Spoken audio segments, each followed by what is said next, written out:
तो इन सिन्हा जवाब दीजिए भाई, बोलिए। प्रधानमंत्री तो उतार दिए आपने, लेकिन अकेले क्या करेंगे तेजस्वी और राहुल गांधी के सामने? नमस्ते मानक जी, सबको नमस्ते। देखिए, प्रधानमंत्री मोदी जी का जो आज जलवा था, जिस बड़ी संख्या में लोग देखने आए थे, उनकी सभाओं को सुनने आए थे, ये लोग ऑलरेडी कांप चुके हैं। लेकिन मैं सबसे पहले सुप्रीम कोर्ट के ऑब्जर्वेशंस पे आ जाऊं। अगर आपने सुप्रीम कोर्ट के ऑब्जर्वेशंस को ध्यान से अगर आप सुने, तो आज विपक्षी पार्टियों का रवैया जो है एक प्रकार से गैर जिम्मेदार बताया गया है। हाँ, ये हम भी बार बार कह रहे थे कि बीएलएस कर क्या रहे हैं, और आज सुप्रीम कोर्ट ने गिनती के साथ बता दिया कि आपके इतने सारे बीएलएस हैं, अगर इनको काम पर लगाएं तो 4-5 दिन में ये सारा मामला जो है निपट जाएगा। लेकिन राहुल गांधी जो हैं, या तो उनके बीएलएस पूरी तरह अक्षम है, या फिर उन बीएलएस को उन्होंने जानबूझकर गुमराह करने के लिए लगाया है। आपने देखा 3-4 गरीबों के साथ किस तरह से इन्होंने झूठ और किस तरह से उन्हें गुमराह किया है। मिंटा देवी हो जाए, रंजू देवी हो जाए, अमन कुमार हो जाए, मिंटा देवी जो है, ये जो रंजू देवी है, कहती है कि मेरा नाम था। जबरदस्ती इन लोगों ने कहा कि राहुल गांधी से कहो कि नहीं है मेरा नाम लिस्ट में। तो क्या बीएलएस का पर्पस ये है?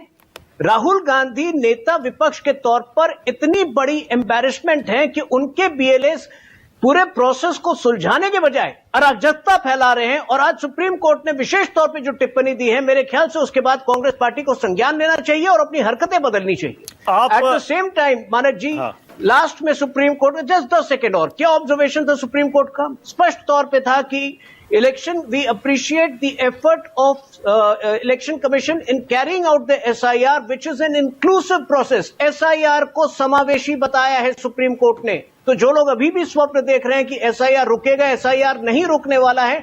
हाँ, Supreme Court checks and balances डाल रही है, जिसका हम स्वागत कर रहे हैं। चेक्स एंड बैलेंसेस नहीं डाल रही, कितने बदलाव कर दिए सुप्रीम कोर्ट ने। अब तो इन्हें इतना सिंप्लीफाई मत करिए, पूरा पलट दिया। पिछली बार भी कितना पलटा, इस बार भी कितना पलटा, कितने बदलाव किए। आधार को मान नहीं रहे थे, आधार कंपलसरी कर दिया। लिस्ट बताइए, 65 लाख लोगों की छपवा दी सब जगह। कितना पलटा है इलेक्शन कमीशन ने। आप इतना सिंप्लीफाई कर रहे हैं कि नहीं, विपक्षी दलों की सारी जिम्मेदारी।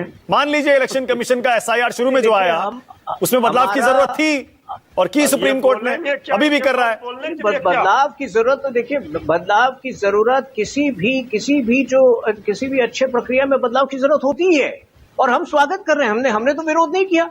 65 लाख लोगों का नाम अगर पब्लिश करना पड़ा इलेक्शन कमीशन को, तो हम इसका स्वागत कर रहे हैं। हम स्वयं चाहते हैं कि पूरा प्रोसेस पारदर्शी है। लेकिन कांग्रेस और जो, अच्छा, आधार का भी स्वागत कर रहे हैं क्या? जिस प्रकार की जालसाजी कांग्रेस पार्टी कर रही है, देखिए, आधार केवल 65 लाख लोगों के लिए, 65 लाख लोगों के लिए, क्योंकि सुप्रीम कोर्ट की मंशा इसमें बहुत अच्छी है। सुप्रीम कोर्ट की मंशा की सराहना करनी चाहिए, ताकि कोई वोटर इस बार छूटे नहीं। फिलहाल उन 65 लाख लोगों के लिए जिनका नाम नहीं है, केवल उनके लिए आप ही बोलते हैं फर्जी आधार बने हुए हैं।